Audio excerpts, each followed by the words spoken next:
Hi friends, welcome to study with Hanshik. Please subscribe this channel. Telangana TET మరియు DSC ప్రత్యేకం. Telangana TET మరియు DSC social material మా యాప్లో available ఉంది. లింక్ డిస్క్రిప్షన్లో ఉంది. డౌన్లోడ్ చేసుకోండి. ఫోన్పే ద్వారా కానీ గూగుల్ పే ద్వారా కానీ పొందవచ్చు. 9494525644 టెస్ట్ సిరీస్ కూడా అవైలబుల్ ఉన్నాయి. 8th class social content 13th lesson భారత రాజ్యాంగం క్విక్ రివిజన్.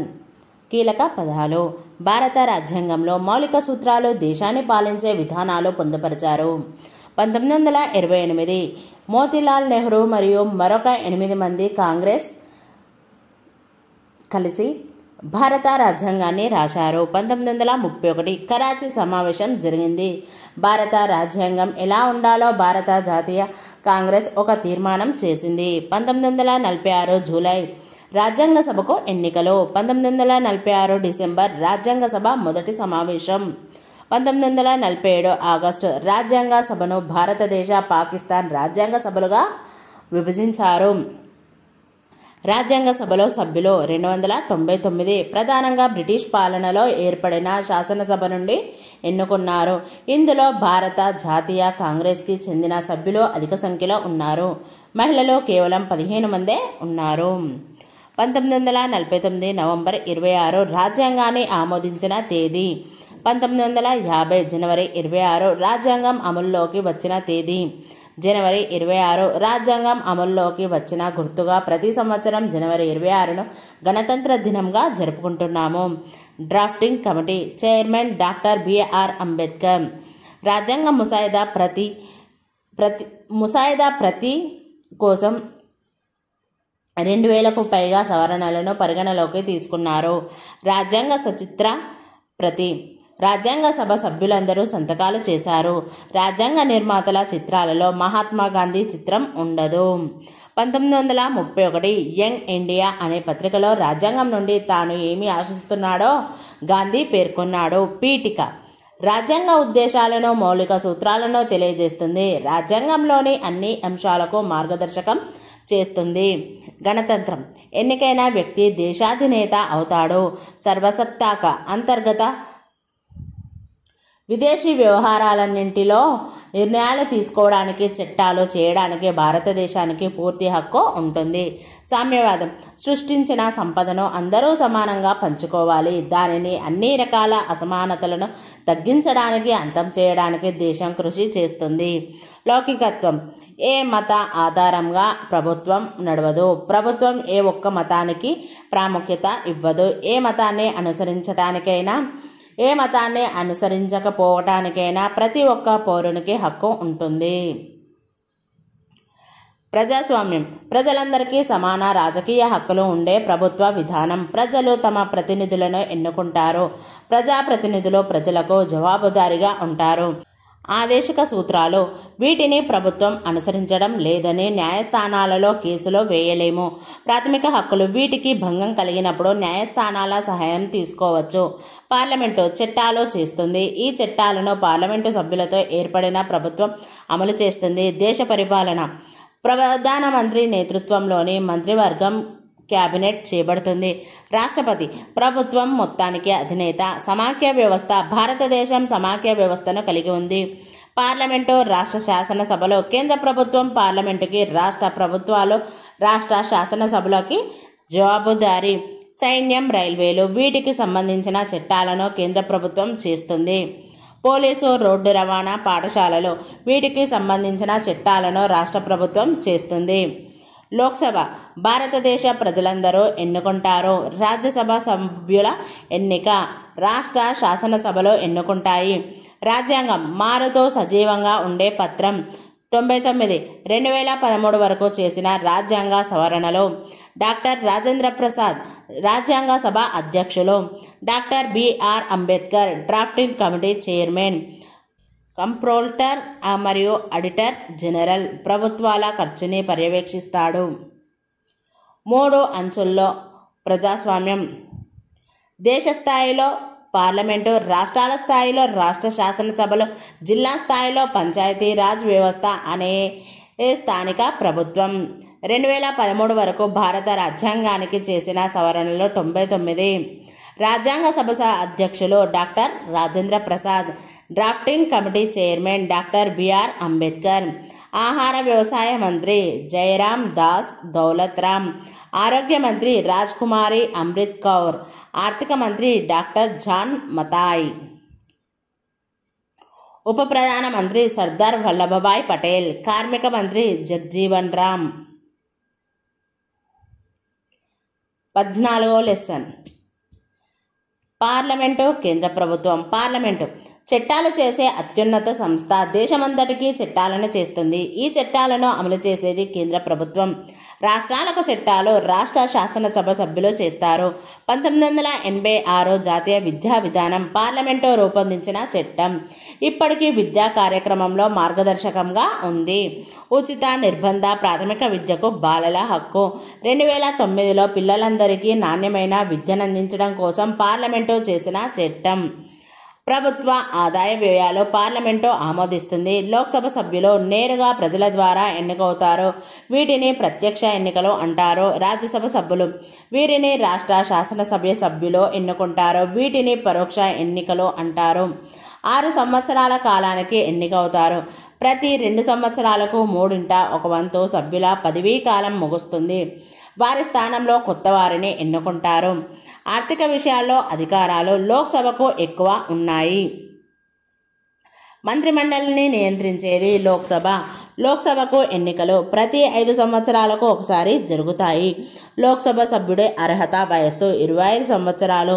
లోక్సభలో సీట్లు 545, 2 నామినేటెడ్ సీట్లతో సహా. ఉత్తరప్రదేశ్ నియోజకవర్గాలు 80, మేఘాలయ నియోజకవర్గాలు 2, తెలంగాణ నియోజకవర్గాలు 17. 1951 52 దేశంలో మొదటి ఎన్నికలు జరిగాయి. ఈ ఎన్నికల నిర్వహణకు పట్టిన సమయం 4 నెలలు. ఈ సమయంలో 17,30,00,000 మందికి ఓటు హక్కు ఉంది. సాధారణ చట్టం ఉభయ సభలో ఆమోదించాలి. ఆర్థిక విషయాల్లో అధికారాలు లోక్సభకు ఎక్కువగా ఉన్నాయి. ప్రభుత్వ బడ్జెట్ లేదా డబ్బుకి సంబంధించిన ఇతర చట్టం లోక్సభ ఆమోదించిన తర్వాత రాజ్యసభ తిరస్కరించడానికి వీల్లేదు. మంత్రిమండలిని నియంత్రించేది లోక్సభ. ప్రధానిగా నియమితుడయ్యేది లోక్సభలో అధిక శాతం సభ్యుల ఆమోదం పొందిన వ్యక్తి. ప్రధాని మరియు మంత్రుల రాజీనామా. మంత్రివర్గం పట్ల లోక్సభలో అధిక శాతం సభ్యులు అవిశ్వాసాన్ని ప్రకటిస్తే ప్రధానితో సహా మంత్రులు అందరూ రాజీనామా చేయాలి. 46%. 1952 ఎన్నికల్లో ఓటు హక్కుని వినియోగించుకున్న వారి శాతం 66.4%. 2014 ఎన్నికల్లో ఓటు హక్కుని వినియోగించుకున్న వారి శాతం. కేంద్ర జాబితా. కేంద్రం మాత్రమే చట్టాలు చేయగలుగుతుంది. అనేక విషయాలపై పార్లమెంటు మాత్రమే చట్టాలు చేయగలదు. ఉదాహరణ కరెన్సీ, సైన్యం, రక్షణ. రాష్ట్ర జాబితా. రాష్ట్రాల శాసనసభలు మాత్రమే చట్టాలు చేయగలుగుతాయి. వివిధ రాష్ట్రాలకు వేరువేరు చట్టాలు ఉంటాయి. ఉదాహరణ రవాణా ఛార్జీలు. జాతీయ రహదారులు మినహాయించి అన్ని రోడ్ల నిర్మాణం, నిర్వహణ, వ్యవసాయం, సాగునీరు, పోలీసు, వైద్య సేవలు. ఉమ్మడి జాబితా. పార్లమెంటు, రాష్ట్ర శాసనసభలు చేసే చట్టాలు. ఉదాహరణ విద్యా విధానం, కర్మాగారాలు మరియు లేదా పరిశ్రమలో విద్యుత్ కార్మికులు. పరస్పర విరుద్ధ చట్టాలు చేస్తే పార్లమెంటు, రాష్ట్ర శాసనసభ పరస్పర విరుద్ధ చట్టాలు చేస్తే పార్లమెంటు చేసిన చట్టం వర్తిస్తుంది. రాష్ట్రపతిని ఎన్నుకునేది అన్ని రాష్ట్రాల శాసన సభ్యులు, ఎమ్మెల్యేలు. పార్లమెంటు ఉభయ సభల సభ్యులు. ఉపరాష్ట్రపతి ఉభయ సభ సభ్యులు ఎన్నుకుంటారు. రాజ్యసభకు చైర్మన్గా వ్యవహరిస్తాడు. చట్టం అమలు. పార్లమెంటు చట్టం చేసిన తర్వాత రాష్ట్రపతి సంతకం చేసి ఆమోదం తెలిపిన తర్వాతే అమల్లోకి వస్తుంది. భారతదేశ ప్రభుత్వ విధానం. పార్లమెంటరీ విధానం ప్రభుత్వంలోని 3 అంగాలు: శాసన అధికారం, కార్యనిర్వహణాధికారం, న్యాయ వ్యవస్థ. శాసన అధికారం చట్టాలు చేయడం. కార్యనిర్వహణ అధికారం పార్లమెంటు చేసిన చట్టాలను, నిర్ణయాలను అమలు చేయడం. న్యాయ వ్యవస్థ చట్టాలు, ఆదేశాలని పరిశీలిస్తుంది, ప్రజల హక్కులను కాపాడి న్యాయం అందిస్తుంది. కార్యనిర్వాహక వర్గానికి అధిపతి రాష్ట్రపతి. అన్ని మంత్రిత్వ శాఖలకు బాధ్యత. ప్రధానమంత్రి మంత్రివర్గం అన్ని మంత్రిత్వ శాఖలకు బాధ్యత వహిస్తారు. రాష్ట్రపతి దేశానికి నామమాత్రపు అధిపతి. భారత ప్రభుత్వ నిర్ణయాలన్నీ రాష్ట్రపతి పేరు మీద తీసుకుంటారు. ప్రధాని మంత్రివర్గ సభ్యుల సలహా ప్రకారం రాష్ట్రపతి నిర్ణయాలు తీసుకుంటారు. మంత్రివర్గం లేదా క్యాబినెట్ ప్రభుత్వంలోని కార్యనిర్వాహక వర్గంగా పనిచేస్తుంది. చట్టాలను అమలు చేస్తుంది. చట్టాలకు అనుగుణంగా దేశాన్ని పరిపాలిస్తుంది. 16వ లోక్సభ ఎన్నికలు 2014లో జరిగాయి. 66.4% ఓటు హక్కుని ఉపయోగించుకున్నారు. 17వ లోక్సభ ఎన్నికలు 2019లో జరిగాయి. 67.4% ఓటు హక్కుని ఉపయోగించుకున్నారు.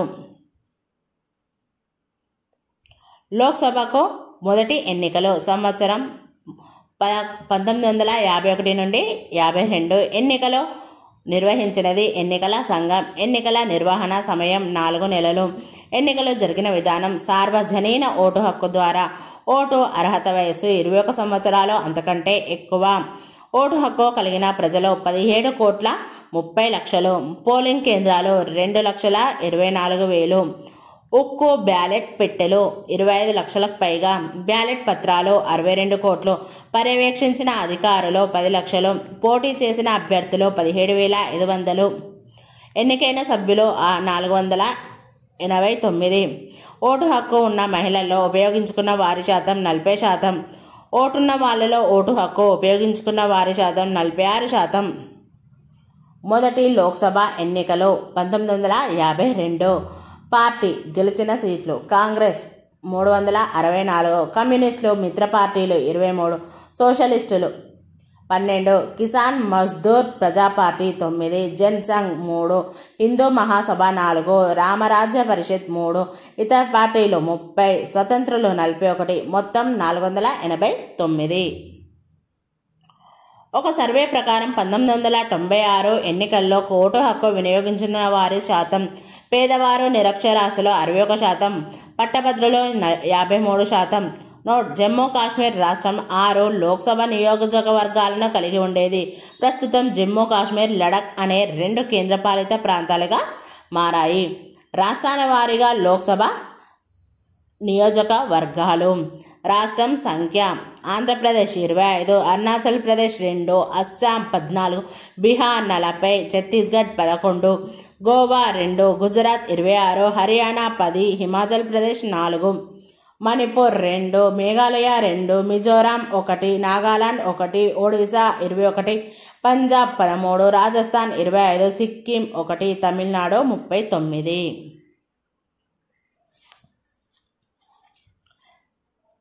జార్ఖండ్ 14, కర్ణాటక 28, కేరళ 20, మధ్యప్రదేశ్ 29, మహారాష్ట్ర 48, తెలంగాణ 17, త్రిపుర 2, ఉత్తరాఖండ్ 5, ఉత్తరప్రదేశ్ 80, పశ్చిమ బెంగాల్ 42. నోట్: దాద్రా నగర్ హవేలీ మరియు డామన్ డయ్యూ విలీనం అయ్యాయి. దాద్రా నగర్ హవేలీ 1 నియోజకవర్గం మరియు డామన్ డయ్యూ 1 నియోజకవర్గం కలిగి ఉండేవి. కేంద్రపాలిత ప్రాంతాలు. కేంద్రపాలిత ప్రాంతం సంఖ్య: అండమాన్ నికోబార్ దీవులు 1, చండీగఢ్ 1, దాద్రా నగర్ హవేలీ మరియు డామన్ డయ్యూ 2, లక్షద్వీప్ 1, పాండిచ్చేరి 1, ఢిల్లీ 7, జమ్మూ కాశ్మీర్ 5, లడఖ్ 1. రాష్ట్రం నియోజకవర్గాలు: ఉత్తరప్రదేశ్ 80, మేఘాలయ 2, తెలంగాణ 17, చండీగఢ్ 1. 2014 లోక్సభ ఎన్నికలు. పార్లమెంటు నియోజకవర్గాల సంఖ్య 543. మొత్తం ఓటర్లు 83,41,01,479. పోటీ చేసిన అభ్యర్థుల సంఖ్య 8,251. పోటీ చేసిన పురుష అభ్యర్థులు 89%. పోటీ చేసిన మహిళా అభ్యర్థులు 11%. ఏర్పాటు చేసిన పోలింగ్ కేంద్రాల సంఖ్య 9,30,000 సుమారుగా. ధరావత్తు కోల్పోయిన అభ్యర్థుల సంఖ్య 7,000. పోలింగ్ సిబ్బంది 1,000,000. పోటీ చేసిన మొత్తం పార్టీల సంఖ్య 464. 15వ లెసన్: చట్టం, న్యాయం, ఒక సన్నివేశ అధ్యయనం. ఛార్జిషీట్: నేరారోపణ పత్రం. న్యాయస్థానంలో ఛార్జిషీట్ దాఖలు చేయాలి. SHO: station house officer. Police station అధికారి. స్టేషన్కు SHOగా SI ఉంటాడు. FIR ఫస్ట్ ఇన్ఫర్మేషన్ రిపోర్ట్ తొలి సమాచార నివేదిక. రైటర్ FIRని తయారు చేస్తాడు. SHO FIRలో రాసిన సమాచారాన్ని చదివి వినిపిస్తాడు. FIR ప్రతి ఫిర్యాదు చేసిన వ్యక్తి నుండి ఎలాంటి రుసుము తీసుకోకుండా ఇస్తారు. SHO కేసు తీసుకోవడానికి తిరస్కరిస్తే DSP లేదా మెజిస్ట్రేట్ దగ్గరకు వెళ్ళి ఫిర్యాదు చేయవచ్చు, లేదా ఫిర్యాదును పోస్టు ద్వారా కూడా పంపవచ్చు. బెయిల్ నిందితుని హక్కు. బెయిల్ ఇవ్వగలిగిన నేరాలలో SHO మాత్రమే మంజూరు చేస్తారు. హత్య, లంచగొండితనం, దోపిడీ వంటి నేరాలు మోపబడిన వ్యక్తికి బెయిల్ దొరకకపోవచ్చు. బెయిల్ పొందడానికి న్యాయస్థానంలో కొన్ని హామీలు ఇవ్వాలి. ఆస్తిలో పూచీకత్తుగా నిలబడే వ్యక్తి బాండు అడిగినప్పుడు న్యాయస్థానంలో నిందితుడు హాజరవుతాడని హామీ ఇస్తుంది. పబ్లిక్ ప్రాసిక్యూటర్ బాధితుల తరపున ప్రభుత్వ న్యాయవాది లేదా పబ్లిక్ ప్రాసిక్యూటర్ వాదిస్తాడు. నేర విచారణ అమాయకులు అన్న భావనతో మొదలవుతుంది. న్యాయమూర్తి ఆటలో అంపైర్ వంటివాడు. న్యాయస్థానాలు ప్రభుత్వం ఆధీనంలో లేవు, ప్రభుత్వం తరపున పని చేయవు. పోలీసులు న్యాయశాఖలో భాగం కాదు, కార్యనిర్వాహక శాఖకు చెందినవారు. సివిల్ వివాదాలు, ఆస్తి అప్పులు, విడాకులు మొదలైనవి. క్రిమినల్ నేరాలు, దొంగతనం, హత్య. జిల్లాలో శాంతి భద్రతల నిర్వహణ జిల్లా స్థాయి ప్రభుత్వ పోలీస్ అధికారి ఉంటాడు. పోక్సో యాక్ట్ 2012 పిల్లల పట్ల లైంగిక వేధింపులను నిరోధిస్తుంది. పిల్లలకు ఇలాంటి సమస్యలు ఎదురైతే స్పెషల్ జువెనైల్ పోలీస్ యూనిట్ లేదా 1098కు కాల్ చేయాలి. పోలీస్ శాఖ రాష్ట్ర ప్రభుత్వంలోని హోంమంత్రిత్వ శాఖ కింద పనిచేస్తుంది. అప్పీలు కింది స్థాయి న్యాయస్థానం ఇచ్చిన తీర్పుతో అసంతృప్తి చెందితే పై న్యాయస్థానంలో అప్పీలు చేయవచ్చు. న్యాయస్థానాలు మన దేశంలో 3 స్థాయిలలో ఉన్నాయి. స్థాయి 1 సుప్రీంకోర్టు, స్థాయి 2 హైకోర్టు, స్థాయి 3 కింది స్థాయి కోర్టులు. నేర చట్టం, పౌర చట్టం నేరంగా పరిగణించే చర్యలకు సంబంధించినది. మరొక వ్యక్తి ఒప్పందాన్ని ఉల్లంఘించడం వల్ల ఒక వ్యక్తికి జరిగే నష్టానికి సంబంధించినది. ఉదాహరణ దొంగతనం, వరకట్నం, హత్య. ఉదాహరణ అద్దె సరుకుల కొనుగోలు, విడాకులు. సాధారణంగా FIR నమోదు చేసి పోలీస్ విచారణతో మొదలవుతుంది. పౌర చట్టంలో నష్టానికి గురైన వ్యక్తి న్యాయస్థానంలో దావా వేయాలి. ఉదాహరణకు అద్దె వివాదంలో యజమాని లేదా కిరాయిదారు. నేర చట్టం దోషి అని రుజువైతే జరిమానాతో పాటు జైలుకు కూడా పంపవచ్చు. పౌర చట్టంలో నష్టానికి గురైన వ్యక్తికి కోర్టు ఉపశమనాన్ని కలిగిస్తుంది. ఉదాహరణకు అద్దె ఇంటి నుండి కిరాయిదారుని ఖాళీ చేయించవచ్చు, లేదా కిరాయిదారు నుండి అద్దె బకాయిలు వసూలు చేయవచ్చు. సబార్డినేట్ లేదా జిల్లా న్యాయస్థానాలు చాలామంది ప్రజలు ఆశ్రయించే న్యాయస్థానాలు సాధారణంగా జిల్లా లేదా డివిజన్ స్థాయిలో లేదా పట్టణాల్లో ఉంటాయి. ఇవి అనేక రకాలైన కేసులను విచారిస్తాయి. హైకోర్టు ప్రతి రాష్ట్రంలో ఆ రాష్ట్రానికి అత్యున్నతమైన హైకోర్టు ఉంటుంది. సుప్రీంకోర్టు దేశంలో అత్యున్నతమైన న్యాయస్థానం. దీనికి అధిపతిగా భారత ప్రధాన న్యాయమూర్తి ఉంటారు.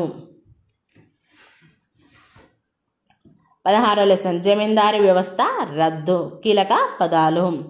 వెట్టి బేగార్ బలవంతంగా వెట్టి చాకిరీ చేయించే పద్ధతులు.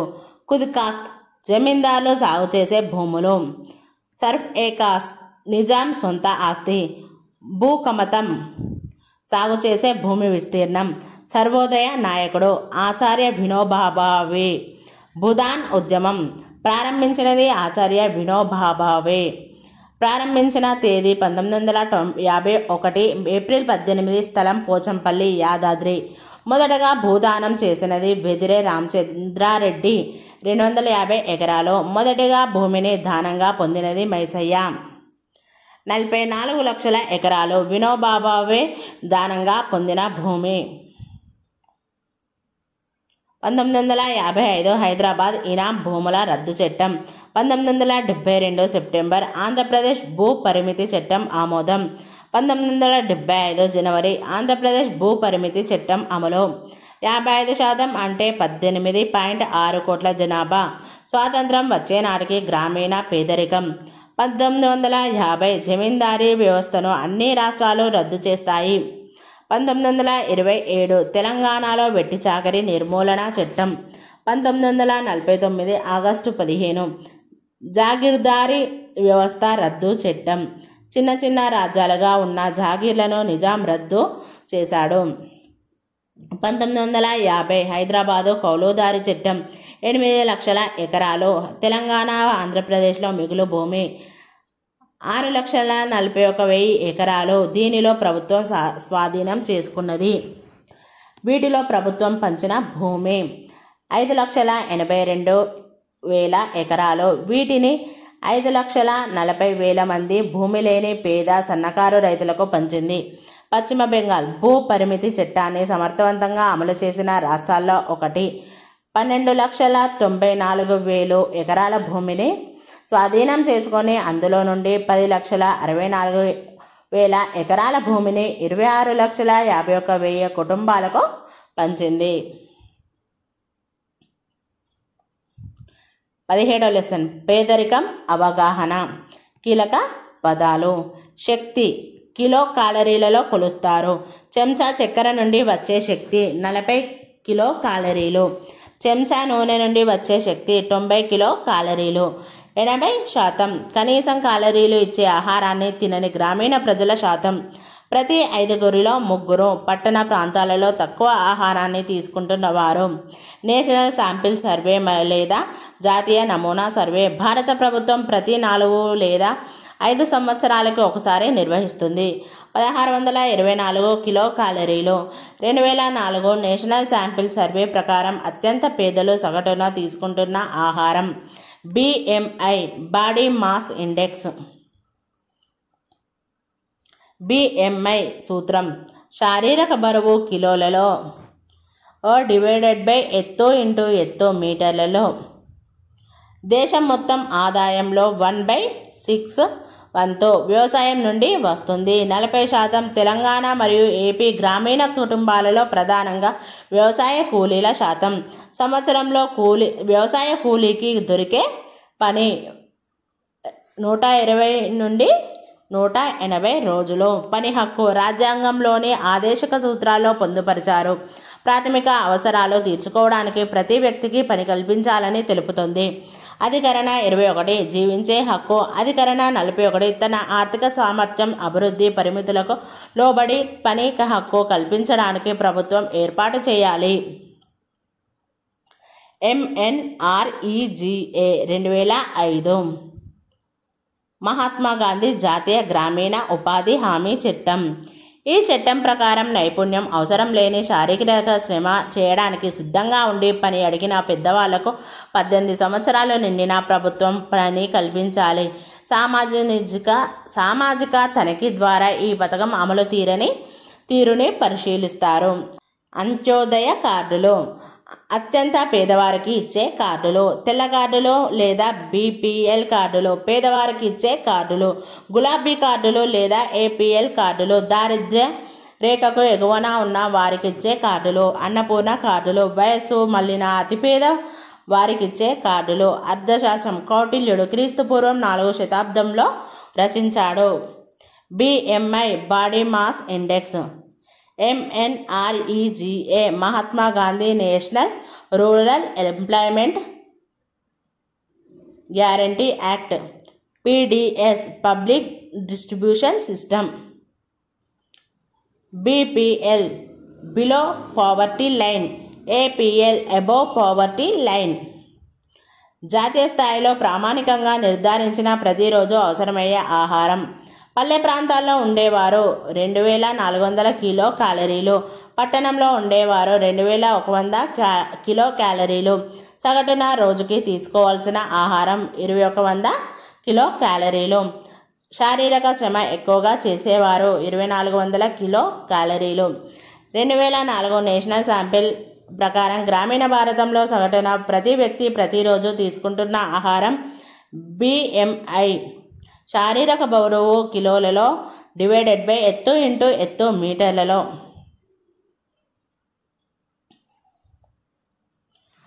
18వ లెసన్ హక్కులు అభివృద్ధి. మానవ హక్కుల భావన గత 300 సంవత్సరాలలో ఈ భావన ప్రపంచమంతా చోటు చేసుకుంది. ఐక్యరాజ్య సమితి 1945లో ఏర్పడింది. మౌలిక హక్కుల్లో 2 ముఖ్యమైనవి: గౌరవప్రద జీవనం గడిపే హక్కు, స్వేచ్ఛ స్వాతంత్రపు హక్కు. ఎంకేఎస్ఎస్ మజ్దూర్ కిసాన్ శక్తి సంఘటన్. జన్ సున్వాయి అంటే అర్థం ప్రజా విచారణ. జన్ సున్వాయి పేరుతో మజ్దూర్ కిసాన్ శక్తి సంఘటన్ సమావేశాలు నిర్వహించేది. ఈ సమావేశాల ముఖ్య ఉద్దేశం ప్రభుత్వ పత్రాలను పైకి చదివి వినిపించడం. మాస్టర్ లేదా హాజరు జాబితా చేతి పంపు వేయడానికి ఎవరెవరికి కూలీ చెల్లించాలో తెలియజేస్తుంది. వీటి ద్వారా ఏదైనా అవినీతి జరిగి ఉంటే తెలుస్తుంది. రాజస్థాన్ అధికారిక సమాచారాన్ని వెల్లడి చేయడాన్ని తప్పనిసరి చేస్తూ 1995లో చట్టం చేసింది. సమాచార హక్కు చట్టం 2005 జాతీయ స్థాయిలో పార్లమెంటు చేసిన చట్టం. ప్రస్తుతం సమాచార హక్కును రాజ్యాంగం 2 ప్రాథమిక హక్కుల కింద భావ ప్రకటన స్వేచ్ఛ, జీవించే హక్కుగా గుర్తిస్తున్నారు. అపిలేట్ అధికారి సమాచార అధికారి పైన ఉండే అధికారి. గోపాలకృష్ణ గోఖలే మితవాది 1911లో పిల్లలందరికీ ఉచిత నిర్బంధ విద్య పొందే విధంగా చట్టం చేయమని బ్రిటిష్ ప్రభుత్వాన్ని కోరాడు. 1993 సంవత్సరంలో స్వేచ్ఛ, ఆర్థిక అభివృద్ధికి సంబంధించిన 2 రకాల హక్కులు ముఖ్యమని అన్ని దేశాలు అంగీకరించాయి. 1945లో ఐక్యరాజ్య సమితి ఏర్పడినప్పుడు ఈ 2 రకాల హక్కులను ప్రాథమిక హక్కులుగా పరిగణించాయి. 86వ రాజ్యాంగ సవరణ 2002లో విద్యను ప్రాథమిక హక్కుగా చేసింది. విద్యా హక్కు చట్టం 2009 ఏప్రిల్ 1, 2010 నుండి అమల్లోకి వచ్చింది. 6 నుండి 14 సంవత్సరాల మధ్య పిల్లలందరికీ ఉచిత నిర్బంధ ఎలిమెంటరీ విద్యను పొందే హక్కు ఉందని తెలియజేస్తుంది. Thank you friends. ఈ వీడియో కనుక నచ్చినట్లయితే లైక్ చేయండి, షేర్ చేయండి, కామెంట్ చేయండి, సబ్స్క్రైబ్ చేయండి ఫ్రెండ్స్.